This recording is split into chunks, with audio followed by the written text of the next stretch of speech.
हमारा मकसद यही रहा कि मजलूम अवाम के वोट को हासिल करके जब हमारे नुमाइंदे कामयाब होकर विधानसभा या ऐवान असेंबली या फिर सांसद पार्लियामेंट में जाते हैं तो उनको जरूरी है कि वो गरीब अवाम की तकालीफ को, उनके मसाइब को, उनके मुश्किलात को, उनके हक को हासिल करने के लिए, उनकी हुकूक को, उनकी जुल्म की दास्तान को, उनके इंसाफ के लिए, बराबरी के लिए, हिस्सेदारी के लिए आवाज उठाएं। ये मजलिस इत्तेहादुल मुस्लिमीन का मकसद और मिशन रहा और इसी मकसद और मिशन को लेकर हम आगे बढ़ रहे हैं। मेरे अजीज दोस्तों और बुजुर्गों, उत्तर प्रदेश हमारे मुल्क की सबसे बड़ी रियासत है और इतनी बड़ी रियासत में 19% यहाँ पर मुस्लिम अक़लियतों का आबादी में हिस्सा। मैं आपसे अपील करने आया हूँ कि आप जरा अपने दिल पर हाथ रखकर संजीदगी से मेरी इस बात पर गौर करिए कि इतने बड़े प्रदेश में जहाँ पर हर बिरादरी का, हर कास्ट का एक उनकी एक सियासी आवाज है, उनका सियासी नुमाइंदा है। आप खुद बताइए, उत्तर प्रदेश में इतनी बड़ी तादाद में मुस्लिम अक़लियत रहती है, क्या आपने अपना कोई नेता बनाया? क्या आपने किसी पार्टी को अपना एक मरकज सियासी आपने तश्कील दिया? जहां तक मेरा हाफिजा मुझे कहता है कि बरसों पहले, बल्कि आज से 55-60 साल पहले डॉक्टर अब्दुल जलील फरीदी साहब रहमतुल्लाह अलैह ने जो मुस्लिम मजलिस बनाई थी, जो एक उम्मीद का एक चिराग बनकर उभरा था, उसके बाद से आज तक मुस्लिम अक़लियत की कोई क़ियादत नहीं बनी, ना कोई आपकी सफों से आपका कोई नेता बना। मजलिस यही चाहती है कि आपके दरमियान में किसी को एक नेता बनाया जाए, आपकी एक सियासी लीडरशिप को, क़यादत को मजबूत किया जाए, जो इन तमाम नाम निहाद सेकुलर पार्टियों से आजाद हो। और यही वजह अजीज दोस्तों और बुजुर्गों कि भारत की जमहूरियत की तल्ख हकीकत, मेरी बात को आप जान लो, भारत की जमहूरियत की तल्ख हकीकत यह है कि जिस समाज के पास उसका नेता होगा, उसी की आवाज को, उसकी तकलीफ को, उसकी मुश्किल को सुना जाएगा। जिस समाज का नेता होगा, उस समाज के नौजवानों के जज्बात, उनके ख्वाबों को पूरा किया जाएगा। जिस समाज का नेता होगा, वो अपनी माँ और बहनों की इज्जत का तहफ़्फ़ुज़ भी करेगा और उनको आगे तरक्की भी कराएगा। ये भारत की जमहूरियत की तल्ख़ हकीकत है। अगर किसी समाज का कोई नेता नहीं है, कोई सियासी ताकत नहीं है, तो हकीकत यह है कि उस समाज का नाम मुसलमान है, जिसके पास ना उनका कोई नेता है, ना उनके पास अपनी कोई सियासी क़यादत है। मजलिस यही बात का पैगाम आपको देने आई है। आप पूछेंगे असदुद्दीन ओवैसी, तुम्हारी बात में सच्चाई क्या है, बताओ। मैं 2 मिसाल आपको दूंगा। हालिया 1 महीना पहले भारत के प्रधानमंत्री ने अपने मंत्रिमंडल में तब्दीली लाई और उत्तर प्रदेश से अनुप्रिया पटेल को मिनिस्टर बनाया। क्यों बनाया? क्योंकि मोदी जानते थे कि बगैर कुर्मी वोट के उत्तर प्रदेश के चुनाव में उनको फायदा नहीं हो सकता। वहीं पर आगरा के रुकने पार्लियामान सांसद बाघेल साहब को मंत्री बनाया, क्योंकि मोदी जानते थे कि बगैर बाघेल समाज के वो उनको असेंबली में इलेक्शन में फायदा नहीं होगा। मेरे अजीज दोस्तों और बुजुर्गों, हमारा मामला यह है कि हमको डराया गया, खौफ दिलाया गया कि आप सिर्फ वोट डालने का काम करिए, मगर नेता मत बनिए। मजलिस आपको बताने आई है कि आपने वोट डाला, मगर आपको नेता बनने नहीं दिया गया। अगर मैं चार मीनार की गलियों से सुल्तानपुर को आया हूं, तो मेरा रब जानता है कि मैं अपनी मकबूलियत या अपनी अना की तस्कीन के लिए नहीं आया हूं। मैं अगर आया हूं तो सुल्तानपुर से मुझसे बेहतर मजलिस का एक कायद बनाना चाहता हूं, एक नेता बनाना चाहता हूं जो तुम्हारे जज्बात की तर्जुमानी कर सके। ये इस अजीम मकसद के लिए मैं आया हूं। मैं आपसे गुजारिश करने बताने आया हूं मेरे अजीज दोस्तों और बुजुर्गों, हालात और वक्त का तकाजा ये है कि आपको एक होना पड़ेगा, आपको एक होना पड़ेगा, इससे कोई दूसरा रास्ता नहीं है। मिलेंगे, याद रखो मेरी इस बात को कि इत्तेहाद जिंदगी है, इंतशार मौत है। इत्तेहाद जिंदगी है और इंतशार मौत है। ये सुल्तानपुर की एक तारीखी सरजमीन है, ये औलिया अल्लाह की सरजमीन है। यहां पर बुजुर्ग हजरत अलाउद्दीन बल्खी, हजरत महमूद बल्खी, पांचों पीरन जिसको कहा जाता है, तारीखी सरजमीन है। ये सुल्तानपुर की वो तारीखी सरजमीन जहां पर सन 57 की जंग आजादी के लिए यहां के उस वक्त के जिम्मेदारों ने कसम खाई थी कि वतन अजीज से अंग्रेजों को उखाड़ कर फेंकेंगे।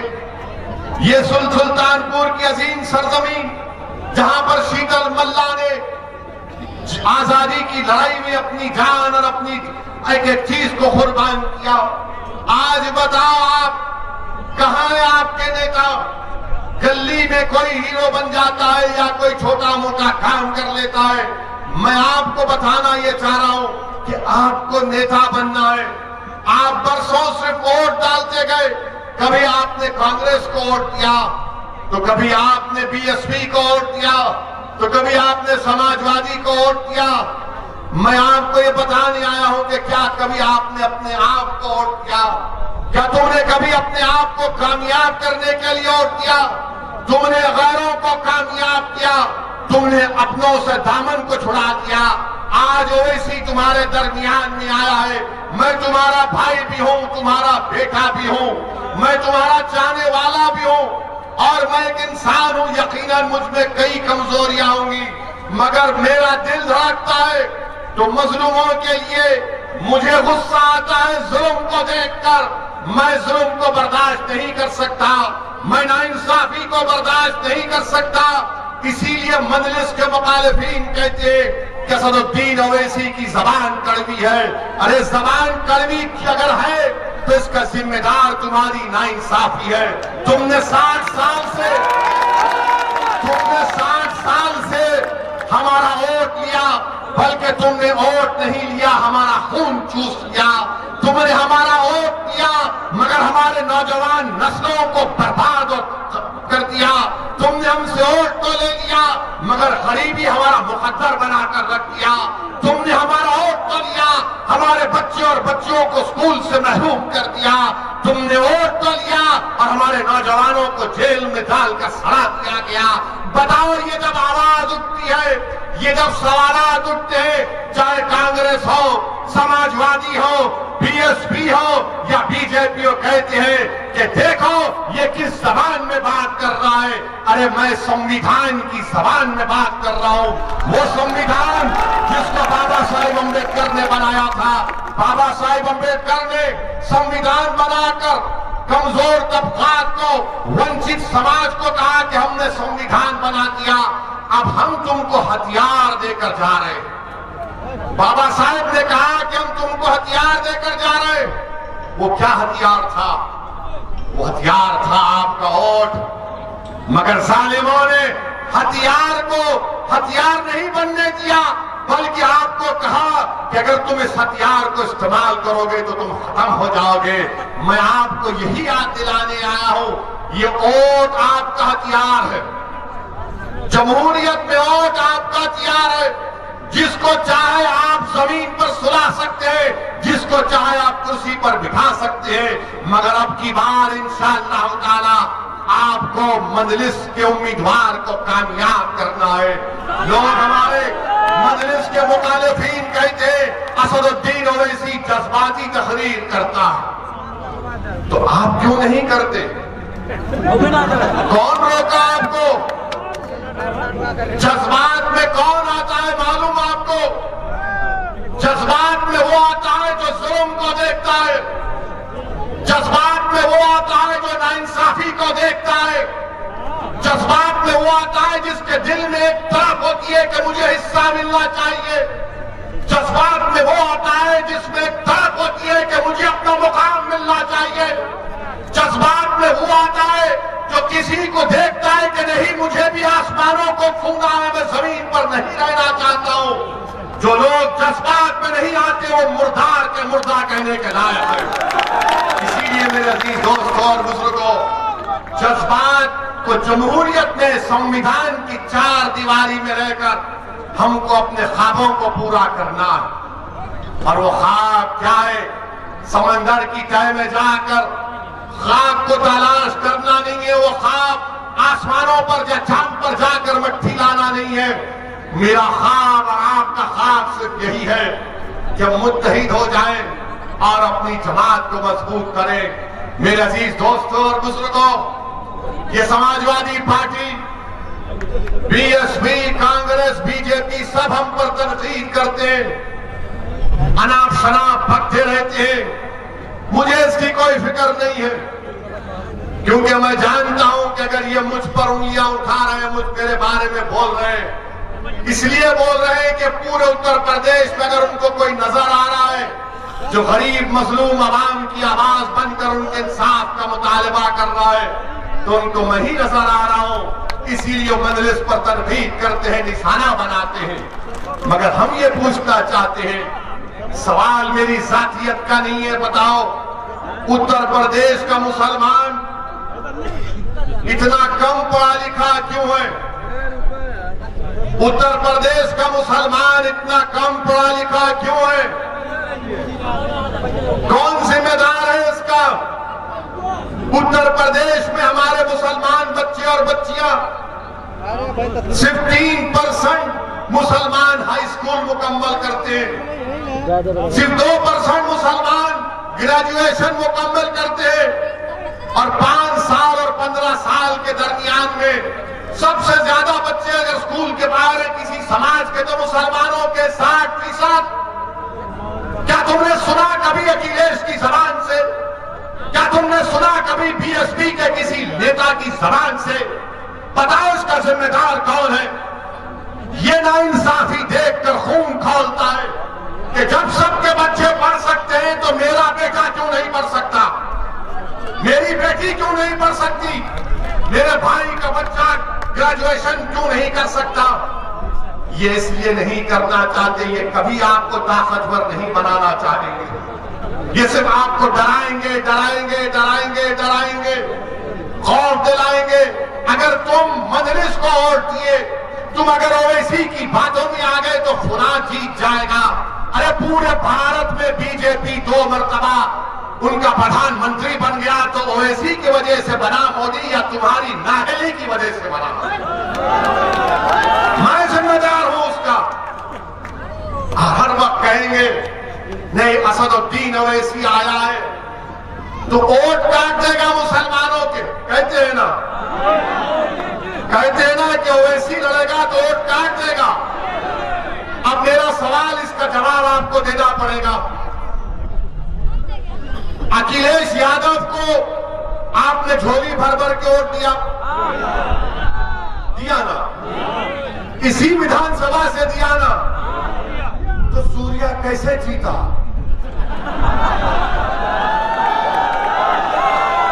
सूर्या कैसे जीता?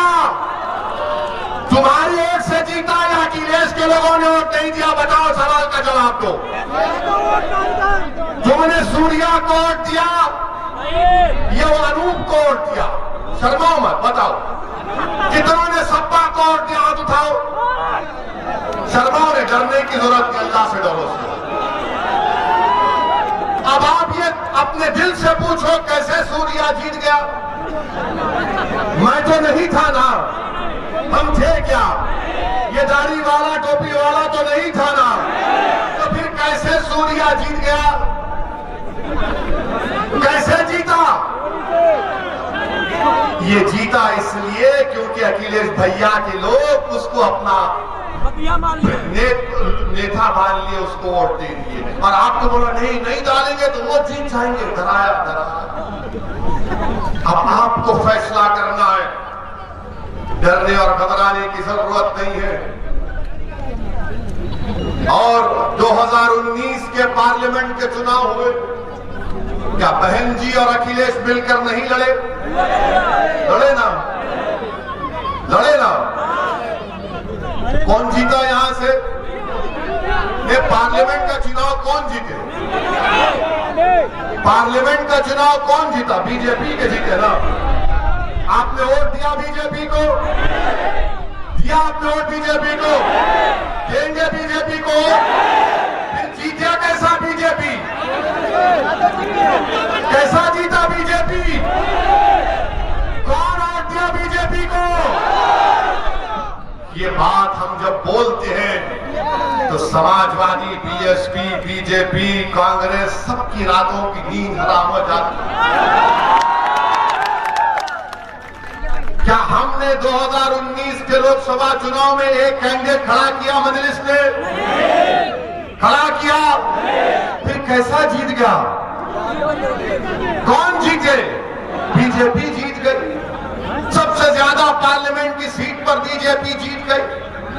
और ये आके बोलते ओवैसी लड़ेगा, वोट काटने के लिए लड़ा है। अच्छा, अब एक और सवाल का जवाब, जरा दूर से वहां से आवाज नहीं आ रही। अब इस सवाल का जवाब आप लोग देंगे।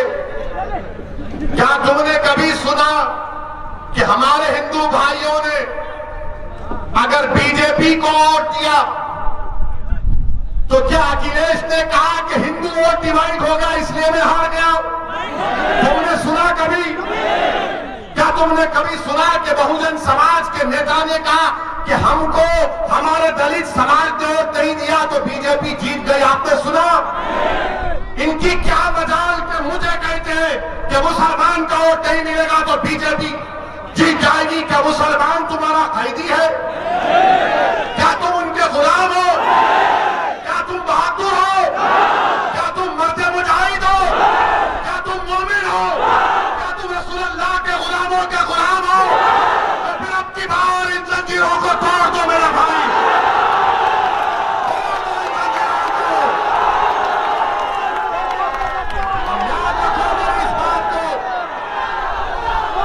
याद रखो मेरी इस बात को, याद रखो मेरी इस बात को। बीजेपी मुसलमानों के वोट से नहीं जीत रही है। बीजेपी मुसलमानों के वोट से नहीं जीत रही है। कितने वोट मिले मुसलमानों के बीजेपी को मालूम आपको? 2014 में 6% पूरे मुल्क में, 19 में 6%। मगर हम नहीं दे रहे तुमको, वो कैसा जीत रहा है? बता इसलिए रहा हूं क्योंकि मेरे जाने के बाद ये समाजवादी के, बीएसपी के, कांग्रेस के सब लोग के बड़े बड़े पहलवान आएंगे। उसकी बात का यकीन नहीं करना जो टोपी और दाढ़ी लंबा है, उसकी बात का यकीन नहीं करना। तो आपकी जिम्मेदारी है कि उनसे सवाल करना, ये सवाल करना। बोलो, अगर अखिलेश यादवों का वोट बीजेपी को पड़ गया तो अखिलेश ने नहीं कहा कि यादव समाज ने मुझे वोट नहीं दिया तो बीजेपी जीत गई। मगर अखिलेश यादव और बीएसपी कहते हैं कि मुसलमान हमको वोट नहीं देगा, मुसलमान अगर ओवैसी की बात में आएगा तो बीजेपी जीत जाएगी। अरे तुम यादवों को नहीं कहते, तुम हमारे हिंदू भाइयों को नहीं कहते और मुझसे कहते हो। क्या समझकर तुम कहते हो हमें कि मुसलमान तुम्हारा कैदी है? क्या मुसलमान तुमसे डरता है? क्या हमारी जिंदगी, हमारी रिस्क तुमसे है? अरे हमारा रिस्क तो अल्लाह देने वाला है। हमारी जिंदगी की गारंटी संविधान देता है, जिसको बाबा साहब अम्बेडकर ने बनाया। संविधान देता है आपको अपनी जिंदगी की गारंटी। एक इंसान की राइट टू लाइफ भारत के संविधान में एक फंडामेंटल राइट है। मगर ये अब आएंगे, नहीं ओवैसी की वजह से बीजेपी जीतती है। एक और हकीकत बता रहा, पूरे पार्लियामेंट के चुनाव में हमने सिर्फ 3 पार्लियामेंट की सीट लड़ी। कौन सी? हैदराबाद, बोलो, औरंगाबाद और किशनगंज। इन 3 में 2 में हमको कामयाबी मिली। हैदराबाद की आवाम का लब्बर लाखों सलाम, हमने बीजेपी को हराया। मोदी भी आए थे मेरे लिए, मुझे हराने के लिए मोदी भी आए थे, अमित शाह भी आए थे। मगर दाल नहीं गली। औरंगाबाद, महाराष्ट्र, ये भी सुनो, याद रखो, ये जब आएंगे मेरे जाने के बाद, मेरे नौजवानों रिकॉर्ड करना इसको, व्हाट्सएप पे डालोगे ना, फसाद बुक पे डालोगे, फेसबुक नहीं है, फसाद बुक है, ट्विटर पे डालोगे, इंस्टाग्राम पे, सब पे डालना ये बात, ओवैसी के सवालात। औरंगाबाद में 21 साल का शिवसेना का एमपी था, 21 साल का। किसने हराया उसको? कांग्रेस ने हराया नहीं, मजलिस-ए-इत्तेहादुल मुस्लिमीन ने उसको हराया और इम्तियाज जलील को वहां का रुकने पार्लियामान बनाया। अब बचा तीसरा किशनगंज, वहां पर मजलिस को 3 लाख वोट मिले। अख्तरुल ईमान हमारे बिहार के प्रदेश के सदर है, 3,25,000 नीतीश कुमार की पार्टी को मिले और 3,50,000 कांग्रेस को मिले। बीजेपी नहीं जीती वहां पे। अब आप बताइए कि जहां मैं लड़ता हूं बीजेपी नहीं जीतती, मगर ये लोग तुमको डरा रहे हैं, ओवैसी आएगा तो ऐसा होगा। मैं ये तमाम सेकुलर पार्टी से कहना चाह रहा हूं, बचपन में बच्चों को सुनाया जाता था, हमने किताबों में पढ़ा कि सो जाओ बेटा वरना शेर आएगा, शेर आएगा। और हम तक बच्चे डरते थे, अम्मा अपने पलों में लपटाती कि बेटा सो जा, सो जा। अब उल्टा हो चुका है, माए कह रही कि बेटा आराम से सो जा, मजलिस आ गई, मजलिस आ गई। ये फर्क, ये तब्दीली हम ला चुके हैं। इसीलिए इनको डर होने लगा है, इसीलिए इनको लग रहा है कि अब वो जो मुसलमानों का वोट, जो उनका कैदी था, जो उनका वोट बैंक था, जिनका रिजर्व बैंक था, उनको नजर आ रहा है कि असदुद्दीन ओवैसी की पार्टी उस वोट बैंक को वोट बैंक नहीं बल्कि ताकत के तौर पर मुसलमानों के हक के लिए इस्तेमाल करता है। ये बात आपको समझना है मेरे अजीज दोस्तों और बुजुर्गों। डरने और घबराने की जरूरत नहीं है। अब आप आ जाइए, बाबा के बारे में सुनिए। मुख्यमंत्री है मगर मैं उनको बाबा कहता हूं, लोग महाराज भी कहते हैं। अब इनके लोग ये बोलते हैं सबका साथ, सबका विकास, सबका विश्वास, मोदी जी बोलते ना। अच्छा, आप मेरे को बताइए कि भारत सरकार ने अक़लियतों के लिए, जिसमें मुसलमान, ईसाई, सिख, जैन और बौद्ध मजहब के लोग हैं, उनके लिए उत्तर प्रदेश में 116 करोड़ रुपए दिए। कितने दिए? बाबा की हुकूमत ने कितना खर्चा किया अक़लियतों पर मालूम आपको? सिर्फ 10 करोड़ रुपए, सिर्फ 10 करोड़ रुपए। अच्छा, आप सुनेंगे इनके एक मंत्री हैं, बार बार बोलते कि क्या बोलते हैं इनके मंत्री के, हमने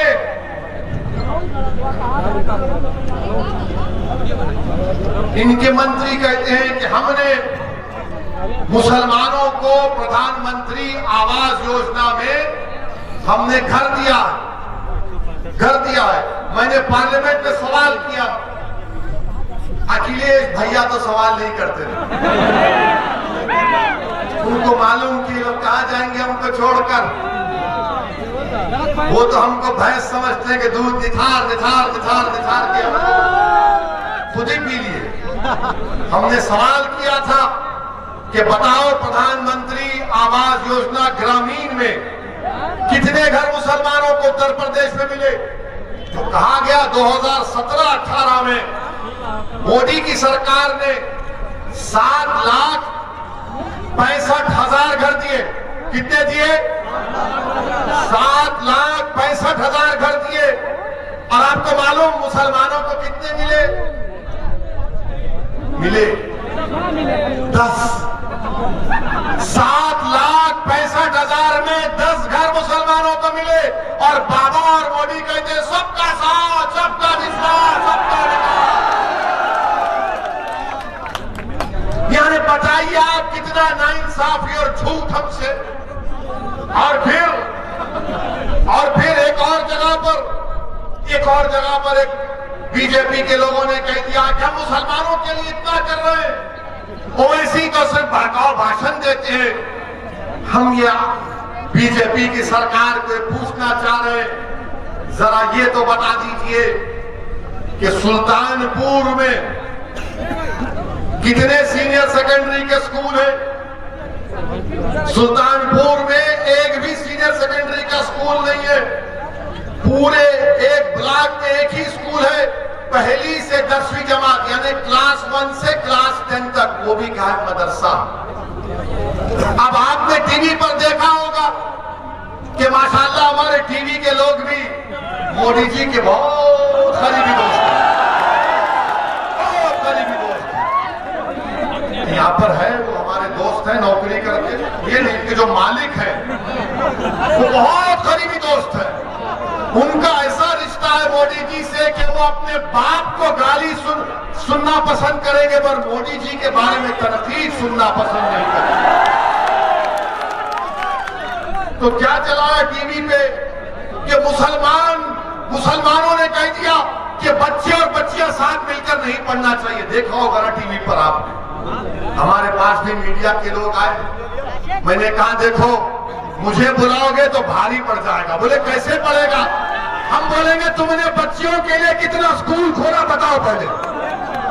मैं बात चैलेंज कर रहा हूं बीजेपी से उत्तर प्रदेश की सरकार को, बताओ तुमने 4.5 साल के अपने इख्तियार में मुसलमान बच्चियों के लिए कितने स्कूल खोले? तो जवाब आएगा ओवैसी हिंदू मुस्लिम की बात करता है, हमने सबके लिए खोल दिया। अगर सबके लिए खोला तो फिर तालीम से दूर मुसलमान है, तालीम से दूर मुसलमान महिलाएं हैं, बच्चियां हैं, आप उनके लिए नहीं खोलेंगे। और आप बोलेंगे नहीं ये साथ मिलकर पढ़ना नहीं चाहते। अरे आप स्कूल खोलना नहीं चाहते, आप पढ़ाना नहीं चाहते, ये हाल इनका है। अगर आप जाकर बाबा से बोलेंगे बाबा स्कूल नहीं है, तो बाबा बोलेंगे नाम बदल दो।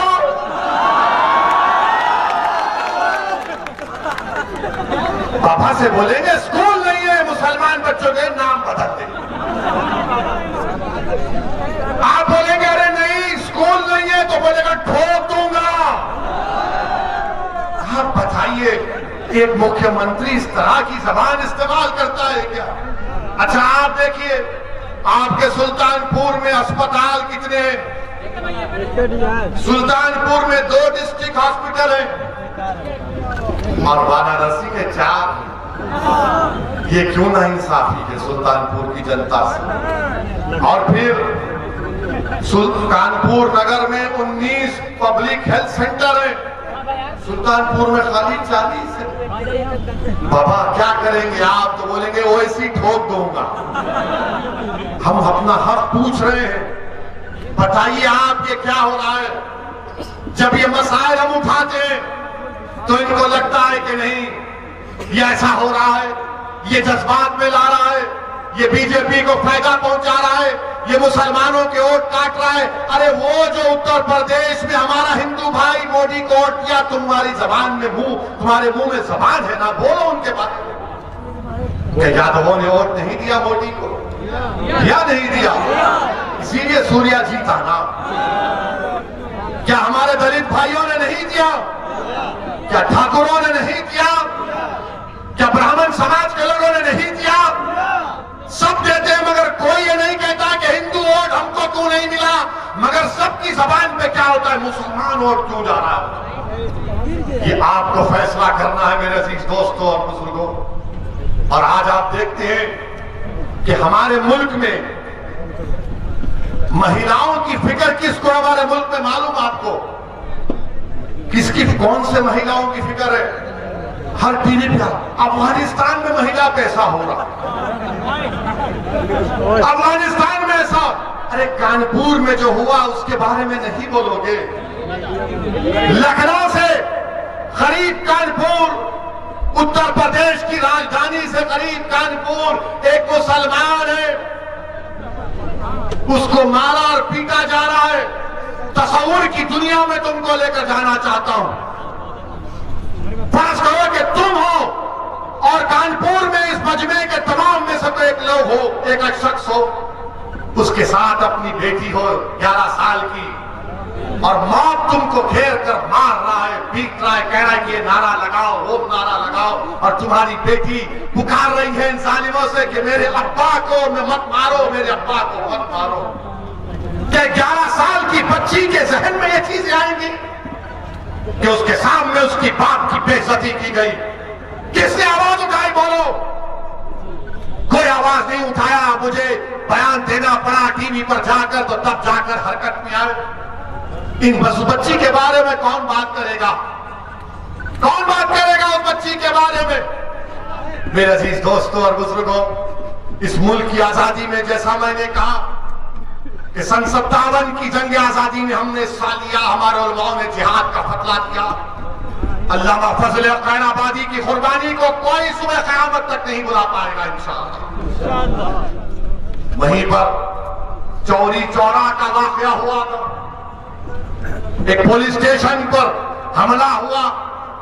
आपको मालूम वो चौरी चौरा जिसका वाकया हुआ, जिसको हमारे मुल्क के प्रधानमंत्री ने कहा था कि इसको बच्चों को पढ़ाना चाहिए, मगर प्रधानमंत्री ये बोलना भूल गए कि चौरी चौरा का वाकया अगर किसी ने शुरू किया तो उसका नाम अब्दुल्ला चुड़ीहार था। उसका नाम अब्दुल्ला चुड़ीहार था। वो मनीहार बरादरी का था, और वही लोगों ने, उनको सजा हुई थी, जिंदगी बर्बाद हो गई, मगर मुल्क के लिए कुर्बान किया।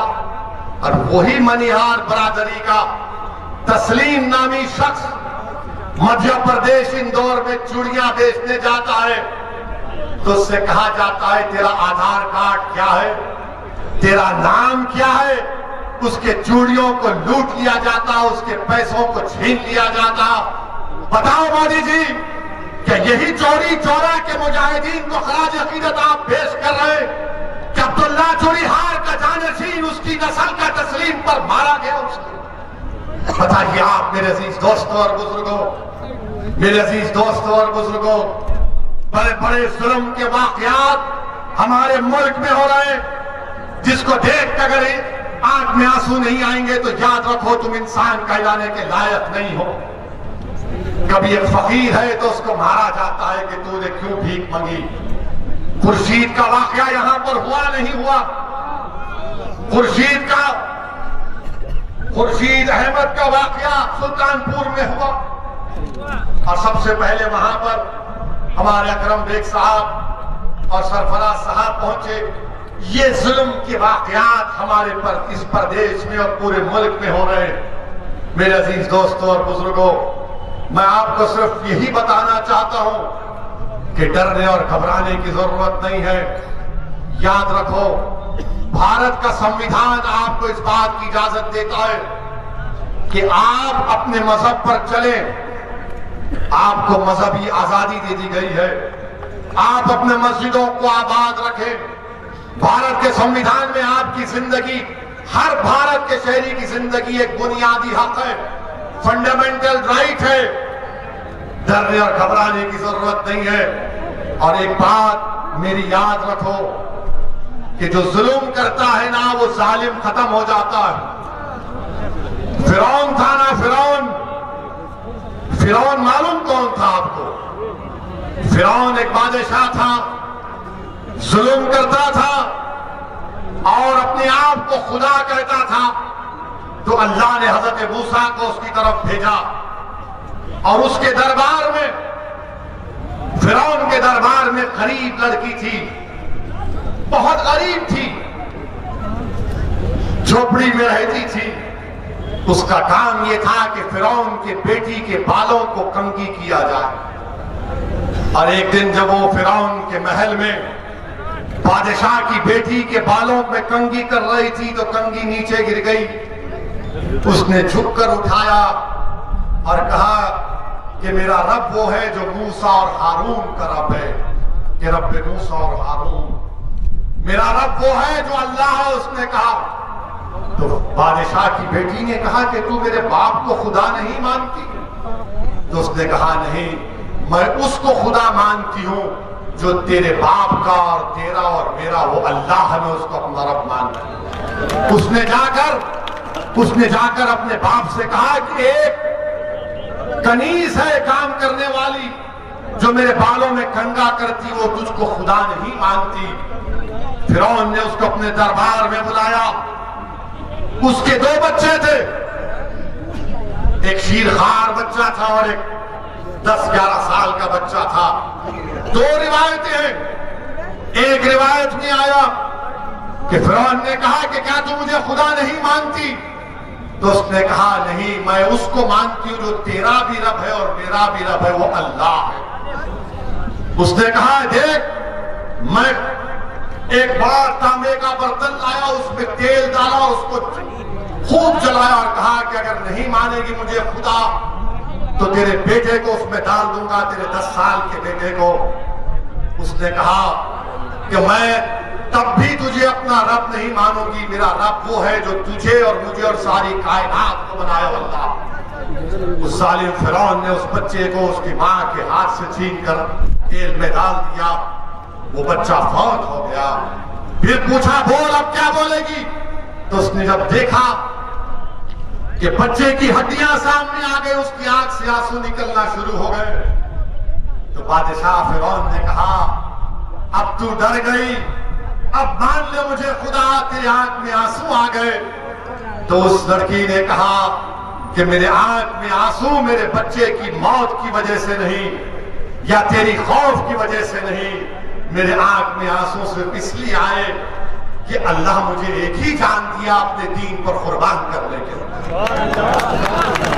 फिरौन ताज्जुब किया और फिर कहा कि तेरे शीरखार बच्चे को ले लूंगा। उसके सीने से छीन लिया गया। तो जब बच्चे को, जो 6-7 महीने का बच्चा था, जब उसको तेल में डाला जा रहा था तो अल्लाह ने उस बच्चे को ताकत दी बोलने की। उसने कहा मां तू कह दे कि तेरा मेरा सबका रब अल्लाह है, तू इस तेल की तरफ मत देख, कह दे कि मेरा रब अल्लाह है। उस बच्चे को डाल दिया गया। तो याद रखो अल्लाह रब्बुल कायनात है, अल्लाह रज़्ज़ाक़ है, अल्लाह गफ्फार है, अल्लाह रहमान है, अल्लाह रहीम है, अल्लाह करीम है।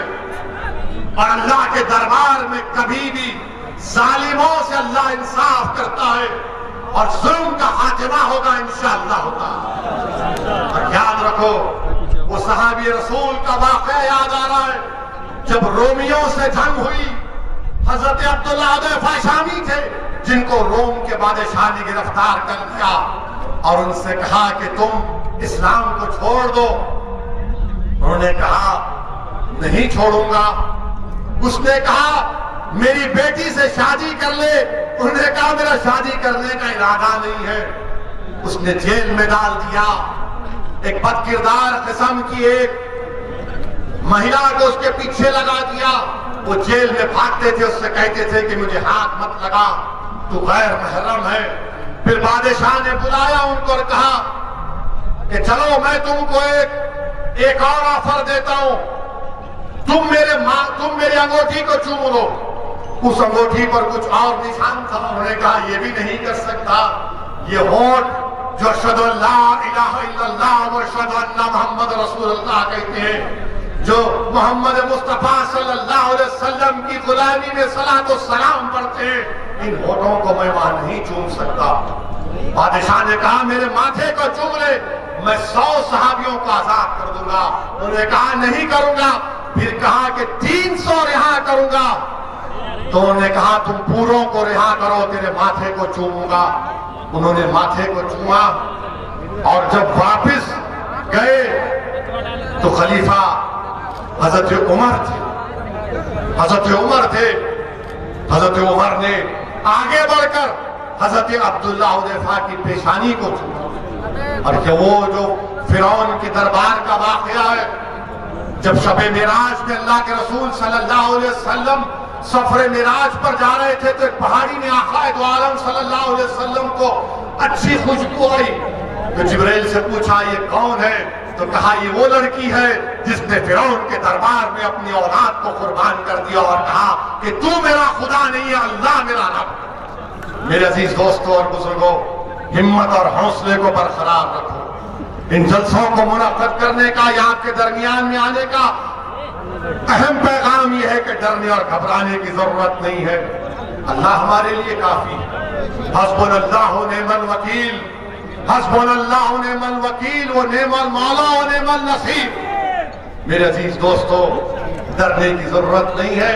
ये बीजेपी आरएसएस है, ये बेचारे हिस्ट्री नहीं मालूम इनको हिस्ट्री नहीं आती। अभी कल आरएसएस के मोहन ने कहा, क्या कहा कि इस्लाम भारत में इन्वेडर से आया। हमको कल मीडिया वाले लखनऊ में पूछे, हमने यही कहा कि मोहन भागवत जो है हिस्ट्री को नहीं जानते। मोहन भागवत जो है हिस्ट्री को नहीं जानते। हमने उनसे कहा कि इस्लाम इस मुल्क में बादशाहों की वजह से नहीं आया। इस्लाम इस मुल्क में आया तो सूफियों की और तिजारत करने वालों की वजह से आया। और हमने उनको मोहन भागवत से हमने पूछा कि इस्लाम अगर आया तो वेस्ट कोस्ट में आया। और किसने कहा मालूम आपको? इस्लाम बादशाहों से इस्लाम भारत में नहीं आया। किसने कहा मालूम आपको? मालूम? मोदी जी ने कहा। हाँ, अब आप जाकर देखिए, मोदी जी ने अप्रैल 3, 2016 को 7:13 को एक ट्वीट किया और कहा कि केरल के त्रिशूर डिस्ट्रिक्ट में चेरामन जुम्मा मस्जिद को अरब के तिजारत करने वालों ने, बादशाहों ने नहीं, तिजारत करने वालों ने 629 ईस्वी में मस्जिद को बनाया और कहा कि भारत की पहली मस्जिद। मोदी जी, आप झूठ बोल रहे हैं या मोहन भागवत झूठ बोल रहे हैं? आप दोनों बैठकर तस्बीह कर लो। हमारा मानना ही है कि इस्लाम भारत में तलवार के जोर पर नहीं आया, मोहब्बत की बुनियाद बनकर आया। जो बादशाह है वो जुल्म किए, मगर वो इस्लाम से उनका क्या रिश्ता? बादशाह थे। ख्वाजा गरीब नवाज आए, दीन लाए, दावत दी, मगर इन लोगों को मुसलमान देखते कि नहीं तुम भारत के नहीं हो। अब इनका जवाब और एक हमारे पास है। मैंने उलेमाओं के पैरों के पास बैठकर सुना कि सारे कायनात के अब्बा कौन है? हजरत आदम अलैहिस्सलाम है, हमारे सबके डैडी हैं, पिताजी हैं। वो जब जन्नत से निकले तो किस मुल्क पे कदम रखा उन्होंने? किस मुल्क पे रखा? भारत में रखा। तो ये बाप की सरजमीन हुई नहीं हुई? हुई ना। तो डरना किस बात का प्यारे? डरने और घबराने की जरूरत नहीं है। हिम्मत से काम करिए। और अल्हम्दुलिल्लाह हमारे भाई अतीक जेल में है, मगर अपना खत पर पैगाम भिजाया, अपनी मोहब्बत और वाबस्तगी, और आप लोगों को ये पैगाम भी दिया कि हमको और आपको मिलकर इंशाअल्लाह ताला आने वाले विधानसभा में मजलिस इत्तेहादुल मुस्लिमीन को कामयाब और कामरान करना है। मैं सुल्तानपुर आया हूं और इंशाअल्लाह अल्लाह ने चाहा तो बार बार आता रहूंगा, बार बार आता रहूंगा। आपका सुल्तानपुर का हर घर मेरा घर, सुल्तानपुर का हर बुजुर्ग मेरे बुजुर्ग है, सुल्तानपुर की मेरी माँ और बहनें, मैं आपका बेटा हूँ। आप मेरे लिए दुआ करिए, हमारी सरपरस्ती करिए। हम गलती करते हैं तो हमारा उंगली पकड़कर सीधा रास्ता दिखाइए, मगर हमारा हाथ मत छोड़िए। ये आपकी लड़ाई हम लड़ रहे हैं, मजलिस को कामयाब करिए। आप तमाम का शुक्रिया।